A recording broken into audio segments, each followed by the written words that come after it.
ദേശാടന പക്ഷികളുടെ ഇഷ്ടയിടമായി മാറുകയാണ് ചെറുകുന്ന് താവത്തെ തണ്ണീർത്തടങ്ങൾ. കരിവാലൻ എന്ന പട്ടവാലൻ ഗോഡ്വിറ്റുകൾ ഉൾപ്പെടെയാണ് ഇവിടെ വിരുന്നെത്തിയിരിക്കുന്നത്. ചെറുകുന്ന് താവത്തെ തണ്ണീർത്തട പ്രദേശങ്ങളിൽ ഇക്കുറി അപൂർവയിനം ദേശാടന പക്ഷികൾ വിരുന്നെത്തിയിരിക്കുകയാണ്. അപൂർവയിനം കണ്ടൽ ചെടികളുടെ ഒരു പ്രദേശം കൂടിയാണ് ഇവിടം.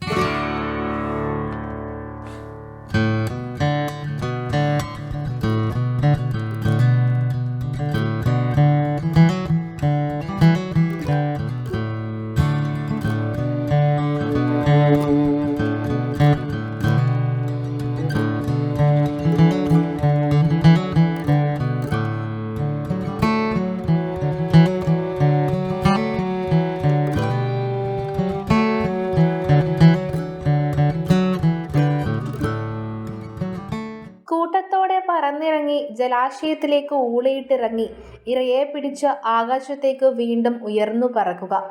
കണ്ണിന് കുളിർമയേകുന്ന കാഴ്ച. കരിവാലൻ എന്ന പട്ടവാലൻ ഗോഡ്വിറ്റുകളാണ് ഇക്കുറി കൂടുതലായും ഇവിടേക്ക് എത്തിയത്. പവിഴക്കാലി, തീരക്കാട, ചെമ്പനരിവാൾ കൊക്ക്, വർണ്ണക്കൊക്ക്, പുള്ളിച്ചോരക്കാലി തുടങ്ങി വിവിധ ഇനങ്ങളായ നീർക്കാക്കകളെയും മറ്റ് ദേശാടന പക്ഷികളെയും ഇവിടെ കണ്ടുവരുന്നുണ്ട്. പ്രകൃതി ഒരുക്കിയ ഹരിതാഭയുടെ പങ്ക് നുണയാൻ കാതങ്ങൾ താണ്ടിയാണ് തണ്ണീർത്തടങ്ങൾ തേടി ദേശാടന പക്ഷികൾ എത്തിയിരിക്കുന്നത്. നേരത്തെ ചെറുതാഴം, ഭാസ്കരൻ പീടിക, ഏഴോ, മുട്ടുകണ്ടി റോഡ് എന്നിവിടങ്ങളിലാണ് ഇവ എത്താറ്. ഈ പ്രദേശങ്ങളിൽ തണ്ണീർത്തടങ്ങൾ നേരത്തെ വറ്റിവരണ്ടു പോകുന്നതുകൊണ്ടാണ് പക്ഷികൾ ചെറുകുന്നിൽ പുതിയ താവളം കണ്ടെത്തിയതെന്ന് ഫോട്ടോഗ്രാഫറും പക്ഷി നിരീക്ഷകനുമായ അബൂബക്കർ ചെറുകുന്ന് പറയുന്നു.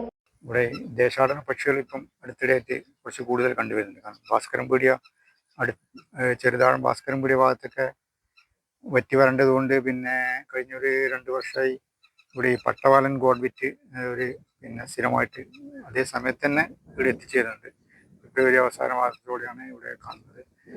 പിന്നെ ഒരു നേരത്തെ ഞങ്ങൾക്കൊന്ന് കാലാവസ്ഥയിലുണ്ടായ വ്യതിയാനം മൂലം പല സ്ഥലങ്ങളും വറ്റി വരേണ്ടതുകൊണ്ട് വിവിധയിനം ദേശാടന പക്ഷികളാണ് ഈ തണ്ണീർത്തടങ്ങളിൽ എത്തുന്നത്. ഈ കണ്ടൽക്കാടും ഇതൊക്കെയാണ് ഇതിൻ്റെ ആവാസ വ്യവസ്ഥയ്ക്ക് അനുയോജ്യം. യാവുമായിട്ട് പലയിടങ്ങളിലും നശിപ്പിക്കുന്നത് കൊണ്ട് തന്നെ അവിടെ നിങ്ങളൊക്കെ ഇപ്പം ഇത് അപ്രത്യക്ഷമായിട്ടുണ്ട്. ഫെബ്രുവരി അവസാന വാരത്തോടെയാണ് പട്ടവാലൻ ഗോഡ്വിറ്റുകൾ എത്തുക. IUCNന്റെ ചുവപ്പ് പട്ടിക പ്രകാരം സംരക്ഷണം ആവശ്യമുള്ള ജീവിവർഗങ്ങളിൽ ഉൾപ്പെട്ട പക്ഷിയാണിത്. അപൂർവ ഇനം കണ്ടൽക്കാടുകൾ നിറഞ്ഞതാണ് ചെറുകുന്ന് താവം പ്രദേശം. മത്സ്യസമ്പത്തിന്റെ ഉറവിടം കൂടിയാണ് ഇത്. മുൻകാലങ്ങളെക്കാൾ ദേശാടന പക്ഷികളുടെ വരവ് കുറഞ്ഞിട്ടുണ്ട്. തണ്ണീർത്തടങ്ങൾ സംരക്ഷിക്കപ്പെടാത്തതാണ് ഇതിന് പിന്നിലെ പ്രധാന കാരണമെന്ന് പരിസ്ഥിതി പ്രവർത്തകർ അടക്കം നിരീക്ഷിക്കുന്നുണ്ട്. തണ്ണീർത്തടങ്ങളും കണ്ടൽക്കാടുകളും സംരക്ഷിക്കപ്പെടേണ്ടത് തന്നെയാണ്.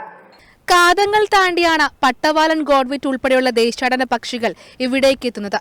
തണ്ണീർത്തടങ്ങളും കണ്ടൽക്കാടുകളും നശിപ്പിക്കപ്പെടുമ്പോൾ ഇവയുടെ ആവാസ വ്യവസ്ഥ തന്നെയാണ് ഇല്ലാതാവുന്നത്. അവ സംരക്ഷിക്കേണ്ടത് നമ്മുടെ ഉത്തരവാദിത്വം തന്നെയാണ്. ക്യാമറമാൻ നികേഷ് താവത്തിനോടൊപ്പം ഷാരിമ രാജൻ, കണ്ണൂർ വിഷൻ.